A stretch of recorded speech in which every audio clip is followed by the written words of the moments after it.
Hey there, everybody. Thanks for joining me for another one-man review. Today is going to be probably a long review because I'm going to be looking at most of the work from one artist, Tommi Musturi. We're going to be talking to Tommi Musturi soon. The video should be up the day after this video goes up, or the day or two after this goes up. I had purchased and read a couple of Tommi's works, Anthology of Mind and Simply Samuel, which I will look at again here today really quickly. I bought these from Fantagraphics and really enjoyed them. Got in touch with Tommi, started talking about doing an interview, and realized how much more stuff that Tommi has that hasn't necessarily been published in English or that was out of print. And so I ordered as much as I could from Tommi, and then Tommi was really, really kind and just sent along a package pretty much of anything that he's worked on, even the anthology Cuddy, which I've done separate reviews of, because that's not really his work, it's just something he's edited, but sent along pretty much everything he had on hand that he's done. So this is a real comprehensive work of Tommi Musturi's activity, excepting the Anthology of Mind, I think is oh no, I do have the Anthology of Mind with me. Okay, so this is pretty much everything I have by Tommi Musturi. A real good artist overview. Tommi Musturi is a very curious artist, and by curious, well, the product is curious too sometimes, but really restless, I guess, is the right way to say it. Changes styles a lot, kind of is all over the place, but there's a consistency to it all as well that's really quite amazing. So I want to just give a pretty thorough overview here to familiarize people with his work before we get into the interview, especially because a lot of it, is like this piece is just a really small run edition, an edition of 300. This is called Unlimited Lives, and published in 2019, and was in part funded by the Finnish Illustration Association and Arts Production Center in Finland. So I think a lot of Musturi's projects get that kind of government backing in Finland, which is awesome. But a real experimenter. So this one you can see is all just experiments with some kind of print technique. I'm not familiar enough with printing to know how these images are produced, but it looks to me like there's some kind of a monotype print technique or something going on here. I could be wrong. This could all just be ink drawings, that have been adjusted out with some whites, black and white, going back and forth. I'm not sure how these are made. This looked like there's spray paint involved on it, but this is really interesting from an artist book standpoint. There's also Vortex, which I have, which is a similar, more of like collection of illustrations, and here you'll start to see some of like this approach, but with color put over it. So I think Musturi is like really, really aware of different processes, printing processes, obviously aware of different art processes, and working in a ton of different styles, whether it be this like really thin, clean line with colors, this kind of surreal, clean line illustration. Same thing with the thicker lines. Those are pretty standard. These type of printmaking looks. It's just really nice. This is Bong 43 is... No, this is Vortex. Oh, Bong 43 at Tommi Musturi is, I don't know what the Bong 43 is. It looks like Boing Bean is Tommy's, like, self-publishing company. But this gives you a sense of the diversity of illustration styles that Musturi works in. Anthology of Mind, which I've done a separate review on. This one is a collection of short stories, and you can flip through it real quick and see that this is all the same artist. It looks like an anthology of a ton of different artists, like going from this story here to this right here, or even this here. That's three entirely different looks. And that's one of the things that I immediately responded to about Musturi's work, is it really, really feels not just like one artist modifying their style, but it really, really, the finish looks like a bunch of different artists. As you spend more time getting to know Tommy's entire like body of work, you'll see styles that show up again. Like this one shows up again. That clean line thing shows up often. This kind of like rough with like 3 or 4 colors, but everything's kind of textured. You know, there's some general approaches that show up. This broken line, soft watercolor look shows up, but like this is great. I don't know if he just managed to draw in the style of a child or if this is actual old work. It's been a while since I've read this. I think there's actually notes on these. It's taken me a while to consume all of this. That's something else that yeah, there's notes on all of these. So maybe that one is a childish piece that was done in a child. But here's another example of all these different styles being applied right next to each other. And then actually an essay on an escape plan from the prison of style. And Tommi Musturi links that to consumerism mostly. So that's one thing, capitalism. That's one thing that I'm interested to talk about, because my interest in styles is like not coming from this revolutionary attitude, which seems to be for Tommi Musturi. It's like a revolutionary act to work in different styles. It has a political component, which is strange to me, but interesting. So I look forward to talking about it. Tommi Musturi, Cracking. This came out from Fantagraphics. I just don't think it's available anymore, or else I would have bought it. And again, this is like a big anthology of lots of different comics and just illustrations in general. So another compilation. I personally love the psychedelic, like clean line art. Apparently, like Tommi Musturi got started doing pixel art on the computer, and so that's continued, and just some really sophisticated images being made out of this 8-bit look. Just love those. So this Cracking one is more of an collection of illustrations again, and you know, it's really fun to flip through. Really love these. This kind of reminds me of the AI arts, that looseness of it all, and like the shadowy figure. So even able to tap into that. Really like this one. There's kind of this whole machine here where it's like, if I yoink this, there's this chain of consequences going through potentially, but it's not so followable, you know, but there is a message in here. There's the FBI and it's chained to the earth, and so that's a really fun one. I'm trying to just blow through these to get through these all. Here's another interesting, just real shift in style to using these more computer looking things. And then again, looks like a totally different artist, but love it. I just love that restless play with style, with medium, with approach. Just technique is all over the place. And then here's something that I found compelling to read, just like a thought that's in this essay, Thoughts from the Borderlands of Art. We live in a cosmos that is expanding from an original Big Bang. The expansion is a chain of causality that constantly changes what we perceive to be reality. In the same way, a creative act can be born from the void, can grow and change the reality near us, but change does not mean progress. The swerve brought about by change is more essential than the progress. Creative work ought to take place on this strange terrain, taking detours either into the old or the new, or even taking on a supernatural perspective into something conventional. In the middle of an emptiness, a creator has to find the fault lines of the real and tear them apart. These tiny fractures can reveal portals into new worlds.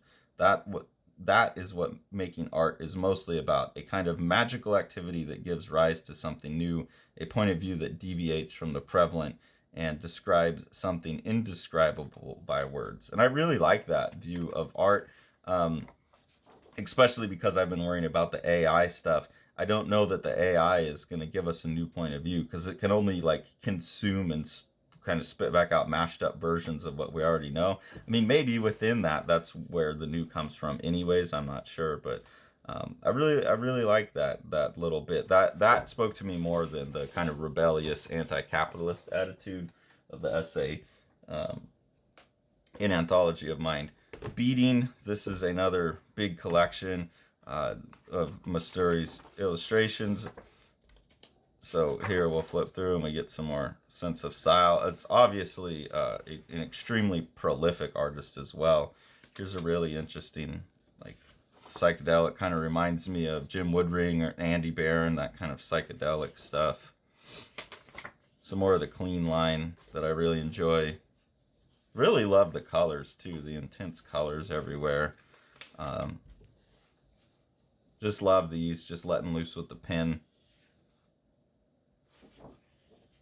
Like these. I feel like I really understand these. This is the kind of thing I enjoy doing when I sketch. I think these are better than anything I would do, more creative.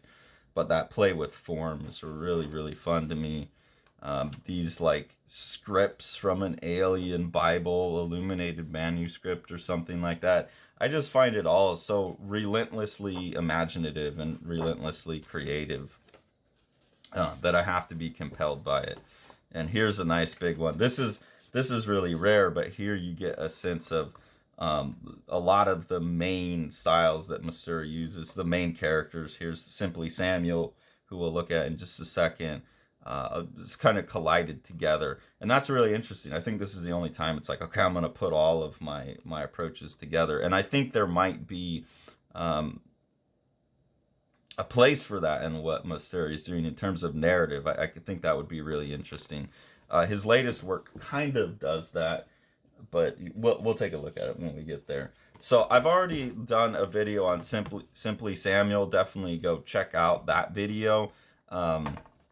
This is, I guess, the second book in the Simply Samuel series. I think, if I remember correct, Tommy told me that there were 3 of them. Just didn't have the third one on hand. This is, I believe, the first of the 2 or 3, however many there are. And this is the Vendratur Med Samuel. So this is a foreign language edition. I don't know if it's the Finnish or what language. But the Samuel books are silent anyways, so just the title is in a different language. Doesn't really need translation. Starts off with like both books start off with like an origin story of sorts. They're different origin stories, but you get like the origin of this character Samuel, and then you pretty much follow Samuel through this series of like little psychedelic adventures. It's got a little animal here, so it has a very like Jim Woodring influence to it, where there's this character that just kind of side scroll wanders endlessly. And you build up a lot of kind of commentary on the nature of life and reality and that, and these strange little creatures and strange landscapes here. Just really like the transitional sequences here. Really like the forward motion of the side scroll. I'm not going to get into this one. This is funny. It's just this farted a rainbow here. And I do like the transition of like I'm leaving the city now and I'm entering nature. That's all handled really effectively.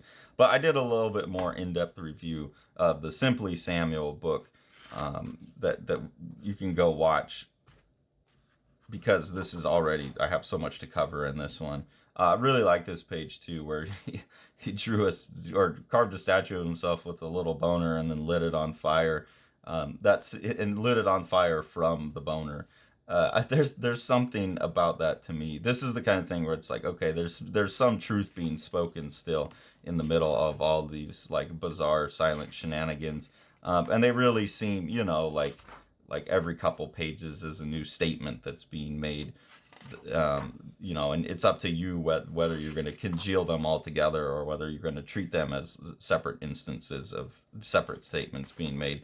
Again, speaking to Tommy, I believe that his view of it is it's actually more continuous, but that continuousness, I think, is more like a conceptual relationship rather than straight story relationship throughout. But really like the art in this one. This was my original impression of what Tommi Musturi's style was, so it was a bit of a shock when I started seeing all these other styles. Like, what happened to that thing I liked? But then you get used to it and appreciate it.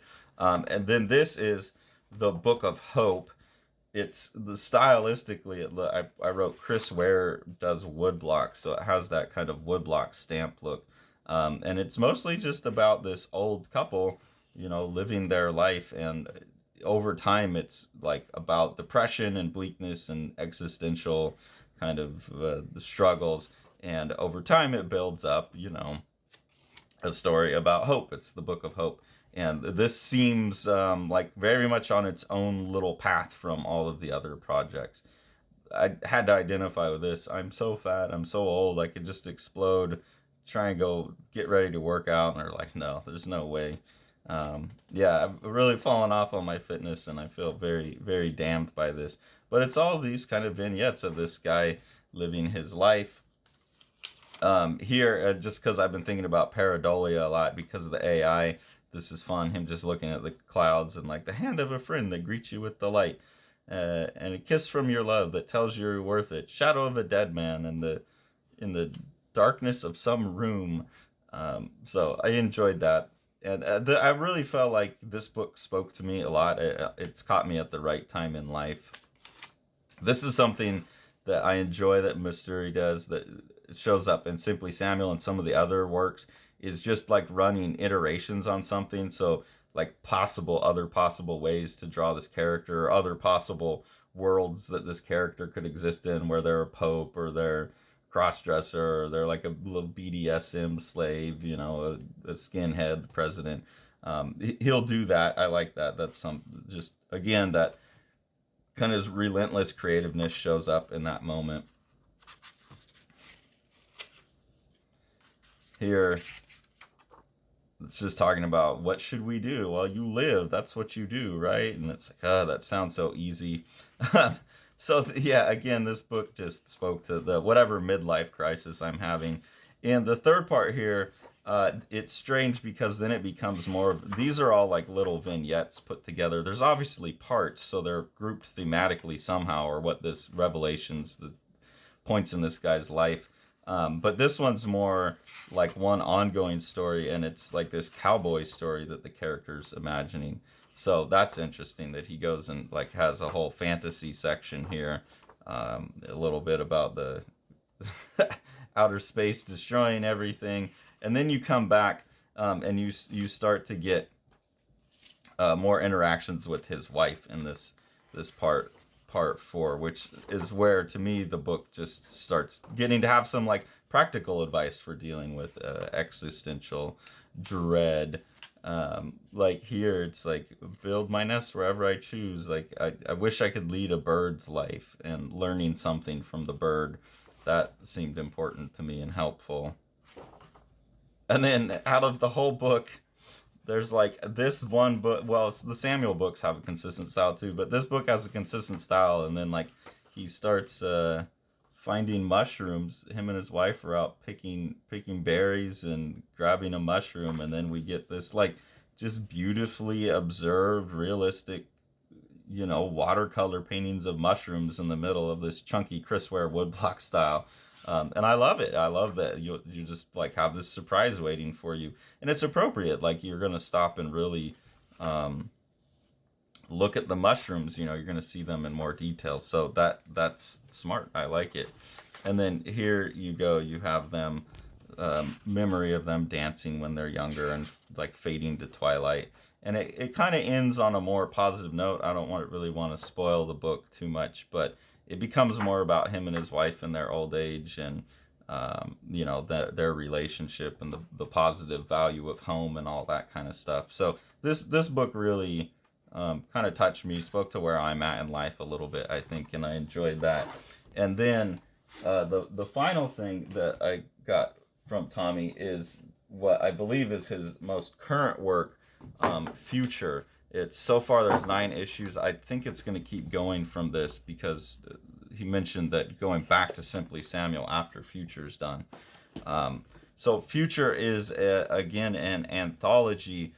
It's kind of like a Tim Lane work or that PTSD radio that I just talked about recently, where it's kind of kaleidoscopic. There's a lot of different stories and features in the book, and it took a couple issues to start realizing that a lot of them are recurring and that there's a bigger picture building up between all of them. It was easy to see it as like another one of his, like the Anthology of Mind or something like that. It's just a bunch of disparate stories. But this actually builds up to this really big kind of fractal kaleidoscope picture of the future. There's a lot of like little, I don't know, like Black Mirror-ish type of worries about the future and just strange different ways of thinking about the future.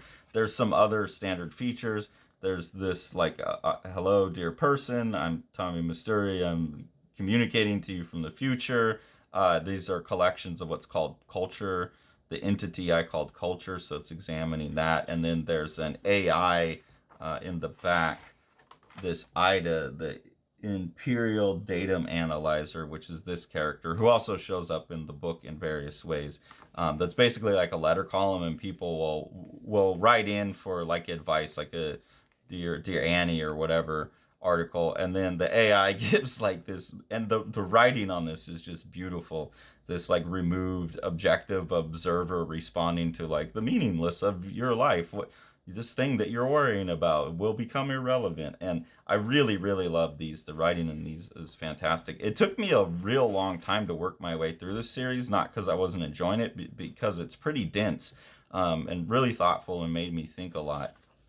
So in this first issue, when I was reading it, I hadn't really picked up on exactly what was going on yet, and I didn't realize these would be repeating things, so I didn't put as many sticky notes. Like this one here, Future Ink, is really funny. It looks like a tooth or a paper bag. It looks like an old paper bag floating around in space, and it's like, I don't know, moving by the gas that's built up in it or something.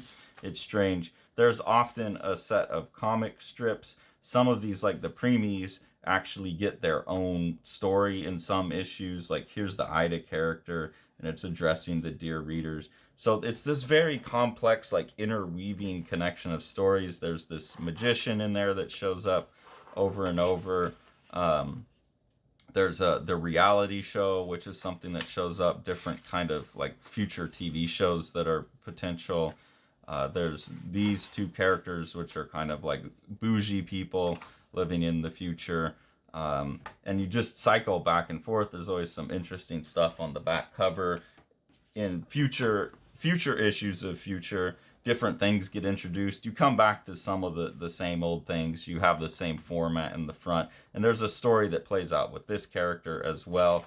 And so you just start to get like a sense of these different alternate worlds or different alternate possible futures. There's again some real fun formal play, sounds of the past. So there's different things like this, and I think those are really clever and well done.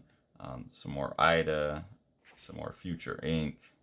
And then here you start to get, well, this looks like something else. Let me see if I can find this right here.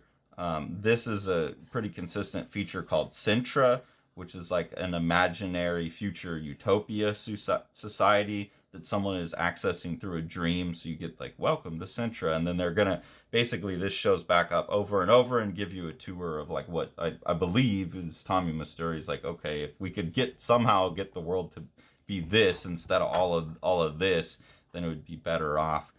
This like small communities in touch with nature, no capitalism, just kind of you make some eggs and I'll do some weaving and we'll trade some resources. And it's drawn in this like beautiful broken line watercolor style that he does that's so different from like this. So it's really, really impressive to me. Here's issue 3. This is, by this point, I had kind of caught onto the format, so I was able to tag things a little bit more. But just kind of relentless one-off things, relentless play. But there's also this Future Ink explorer story going on. Actually finds an issue of Future and burns it, calls it pitiful, says it's a load of garbage. This information and this kind of junk can be processed in Yoko seconds. Erase that. So I like that little bit of wrapping the, kind of a meta self-critique. It's more Sintra in this one, more of the magician. Right here, this is a media museum, and the Ida character, the AI, is talking through the different media. So I like some of the writing here. So yes, there was quite a bit of stuff that was left in the marginal. Art, culture, minorities, useless identities, values ranging from individuality to freedom, etc. A lot of marginal junk. And then responding to some question, who said so? The MASH, the great MASH, or I was given the power to make most decisions based on my calculations. And I like that term, the great MASH. It's like as all culture becomes less and less meaningful, which is what I think is happening. That's the term, the banal content apocalypse that I use. And I would think that's happening whether the AI hit or not. But in the face of AI, I think it's speeding it up. That as we get more and more cultural production, the actual like meaning value, the semantic value, what Luciano Floridi called the semantic capital of any individual piece of meaning goes down, is diminished, and we're headed towards the great mash, where just all culture is kind of the same, like, auto-generated junk that's being fed to you. So I really like that. This is my favorite Tommi Musturi product by far, and this is the most recent, so it makes sense that all of his strategies are really coming together and really paying off in some big statement that's finding a way to be restless and make a statement out of it. All comes together, I think, really makes this work. It's also like speaking to a bunch of things that I'm thinking about and worrying about, so it's very provocative to me in a good way. Just really like the broken panels here as this character's smashing up ancient pottery. Again, this is like this bougie future where kind of everyone can have everything exactly how they want. And again, a distaste for the relics of the past, I think, is part of this oncoming the banal content apocalypse. You know, it's like all these kids throwing mashed potatoes at painting and stuff. Just disrespect for cultural production up till this point. And then here's like a post-apocalyptic story, the culture, some more of these. Issue number 4. I love that the covers are all really different too. Back covers, there's always something going on. Like this is painting and spray painting. The logo's different every time. So this is really, really, you can tell, a labor of love.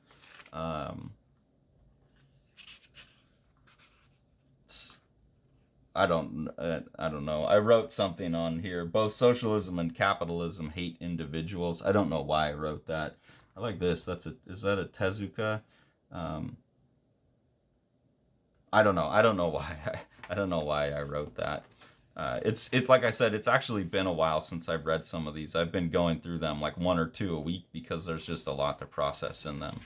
And switching the styles and all that I really like, but it does slow down the reading experience. And there's some pretty dense text in certain places. Like this is back in Sintra, and they're always kind of describing their culture for you. So it takes a while to consume all of this stuff. But again, really inventive art right here. The sounds of today versus the sounds of past. I just like that it's like pure lettering going on in there. So that's issue 4. Issue 5 has a Sintra cover and starts with Sintra. Again, showing a utopian society. And then here you start getting this like on this feature that shows up every now and then, where you have these kind of schlubby computer hacker guys doing interviews, and they're all talking about Ida, which is this AI that answers questions in the back. They're talking about Ida and how Ida got created. This guy was obviously one of the original programmers of the AI, and it's talking about the impact that they had, that their creation had on society, and just telling the history of Ida. I really like that it's mostly like a stat of the same background, but the stuff going on the screens is changing. You know, there's still these little changes that are being made. The character's getting up and moving. So even though it's a static camera angle, there's a lot of action and time built into that one. I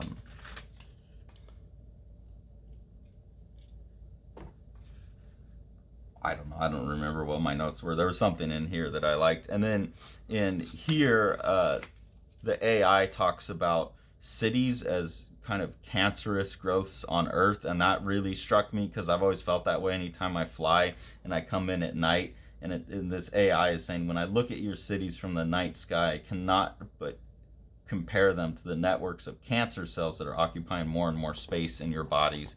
And I've always felt that, like, every time I come in on a city in the night, it feels like a big, like, gaping sore on the Earth.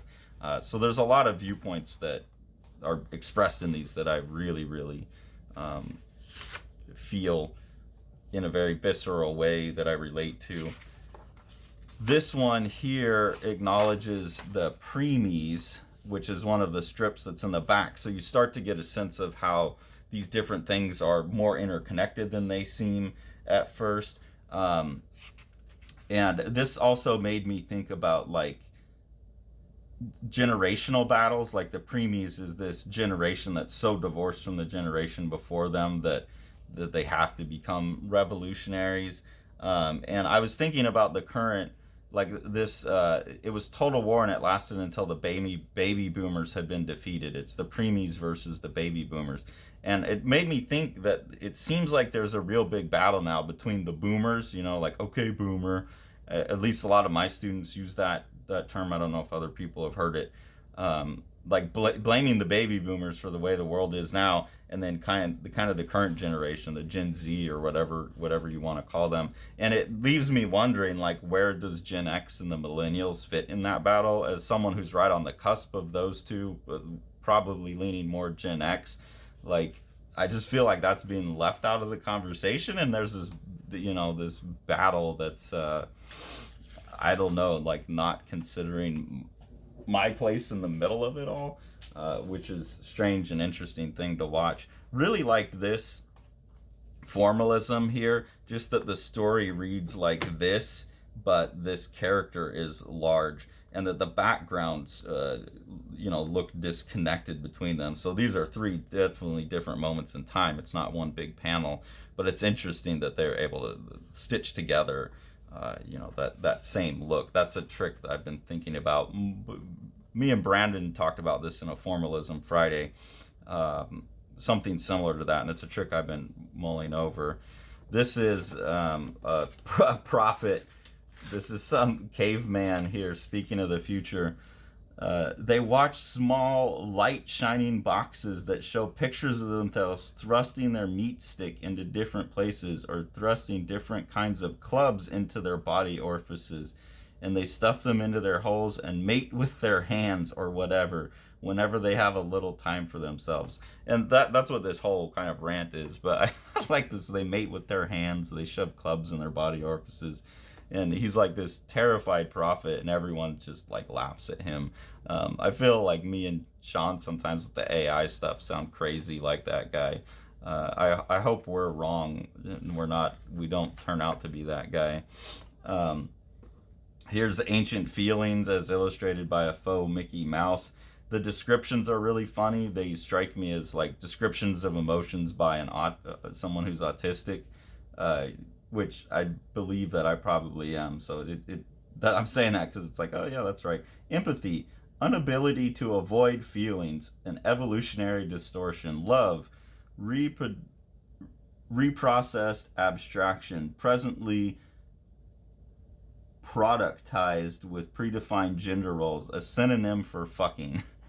Caring, useless to the bearer of the feeling, contaminated. So I really like that. That is sometimes how those things feel. This one here is kind of an explanation of the book. You don't understand the slightest piece of information anymore. There's always like a little rant here by the Ida character. You just don't have enough patience to digest any knowledge. A new kind of insect walks inside your flesh. You act on the first impulse you get. You're returning to the world of instincts. While your shape is angular, you are a mindless animal. Oh, and then here the person writing in says, I recently ordered all the issues of Future from your local comic art distributor. I had never heard of the author, but I must say I was positively surprised with what I got. I'd expected somewhat a parody, while some of the drawings seemed even ugly to me. However, after reading through it all, which I did without a stop, I realized I had dipped my nose into something I could call new. Future causes a strange feeling, and then they go on to just kind of like explain the best way to think of the book. This almost seems like Tommi Musturi telling you how to think about the book, which is kind of funny. And then here, the AI at some point in here apologizes to humans for being linguistic, and that is something that is like a bit wrong with us, and saying we have a synesthetic state that all representatives of your species. Oh wait, no, sorry, that's something else. But just talking about language in general, and how that seems to have been a bit devastating for humans to be linguistic creatures, and is apologizing for that. Issue 7, really gloomy zombie cover. Really like this. This is the bougie people, and one of those standard like crawling through the pipe kind of comic pages. But I really like here that even though the pipe stays pretty much like across the top here, you could continue into it. There's a scale shift, so they have to like climb up over this wall, and then everything gets smaller. I think that's cool because it creates the kind of sense of a two-page spread, even though it's two separate pages.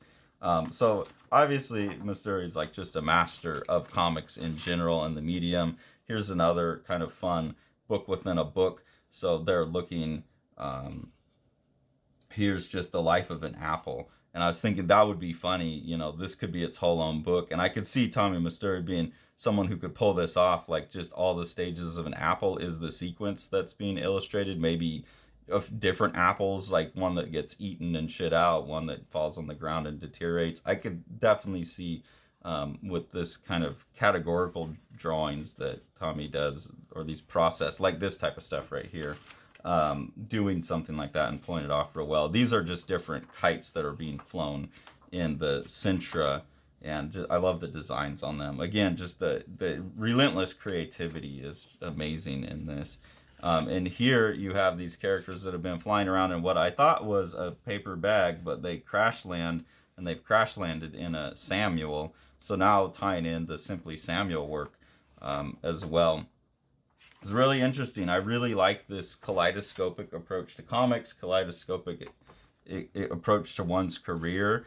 And, I've seen it a couple times now, and I really, really, as much as I love what Tim Lane does, I think with all the style play, Tommi Musturi has leveled it up even more. I mean, Tim has some of that style play too, but I think Tommi just takes it to a whole nother level. But like with Tim's work, there's this core, what it's about, that seems to hold everything together. And that's really impressive as well. Here you have a character talking about going to sleep, and that they went to this place, Sintra. And so you're getting a sense that, oh, the Sintra, it isn't a real place. It is just a dream. And that's another example of this kind of interweaving of how the stories go together. It seems to me like in issue 9, everything's starting to wrap up. But I don't know if the series is over or not. There's a format shift where Ida's in the front all of a sudden. The Tommi character in issue 8 has died, and some other character has taken over this back piece. So it seems like things are at least heading towards an end here. You're getting more and more revelations of like Sintra being somebody's dream, things along those lines. Here's some ancient type of people that kind of poking fun at the anarchist, the humanist, the farmer. Here is just a big, out of nowhere, different thing, happiness. And it's just, you can tell this is like a critique of consumer culture, just all this different shit that you can buy to try and make yourself happy, all these stuffed toys, all these popsicles and stuff like that. So that's again like being willing to break your own format, throw in something new, like throw in a pinup like this. I don't know what that is, but it's beautiful and it works in the context. And then you get back to like, what you're doing here. So there's starting to be, even in these, more of these pages of experiment. Like, and again, this fits within the book because the book is talking about culture as an entity, and that these are like glimpses of culture. So we do get these glimpses of culture. This is the story of he. And, there's something here, I think, being said about violence, in comics and in media. Some more Sintra stuff. And then, yeah, like I said, it feels like this is coming to some type of end. You're getting a lot of Tommi's other interests wrapping in, like this print technique. It's getting a little bit more abstract. Here we wrap back into this idea of cities as cancerous. Like, here's a visual of it, the city evolving, and that is what it looks like to me, this big open sore. But like this issue all of a sudden has a lot of kind of new entries into it as well in terms of approach. So I don't know if the series is going to keep expanding its fractal or if it's getting close to wrapping up. This was published in 2022, so it's pretty contemporary. It looks like maybe February. So I don't know if there's going to be more issues of this or not, but we will definitely ask Tommi when we talk to Tommi. And like I said, this should be going up a day or two before we post an interview. I wanted to make sure that we did that so that people really have a sense of this artist's work and how wide-ranging it is, especially because I know a lot of this is harder to get a hold of, or you can't even get a hold of it. It just exists in foreign editions and stuff like that. So I wanted to get a real clear picture of Tommi's work, kind of say what I enjoy about it, and then very much are looking forward to speaking to Tommi in a few days, and very much look forward to sharing whatever that interview winds up being with you once we have it. And really do go run out and pick up as much of as you can. I'll put a link. You can order most of this stuff directly from Tommi. The future especially, I would, absolutely 100% recommend this. Book of Hope is great. You should still be able to get that. The Simply Samuel stuff is great. The other books or the collection books are more books that collect illustrations for the most part, except for Anthology of Mind, which is more comics. So those are cool. I'm really glad to have them. But for people going to pick up work, if you're not so interested in just a book of illustrations, then be not forewarned, but just be aware that that's what some of these products are. But you should be able to order most of this stuff still from Tommi. So I'll put a link. So please go support someone that I think is really at the forefront of what comics can be. Stuff that I'm really excited about. If you enjoy what we're doing here on the channel and you want to support us, there's two ways to do it. One is through Patreon. We have some different tiers with different levels of voting and participation in contests. The money from there helps us buy the books that we review, so we really appreciate that. And then the best thing to do is to support what Sean has coming out through Living the Line Publishing, and support the publishing company and the publishing effort that's behind Living the Line. So we'll take a look at some of those products now. The Exile by Eric Creek is a gorgeously illustrated Viking saga of revenge. Eric Creek calls it his Viking Western. It's about a guy who's been away on the warpath and is returning home to some family troubles that have to be resolved. And this is told in just this amazing, kind of 3-color art style that looks like old woodblock cuts or something. It's absolutely gorgeous book that you've got to pick up. Plaza by Yokoyama Yuichi. This is translated by Ryan Holmberg and is very large for a manga, so that's a really cool feature of this book, this standard manga size. And this is just a 200 some odd page representation of what Yokoyama Yuichi thinks of the Carnival Parade. And he's just made this relentlessly loud and rhythmic book that pushes all kinds of amazing boundaries of what comics and manga are. And we could not recommend this book more. Thanks for following along. Take it away, Jack. You want to see all these books? Smash that subscribe button and the like button and the bell, and then you get them.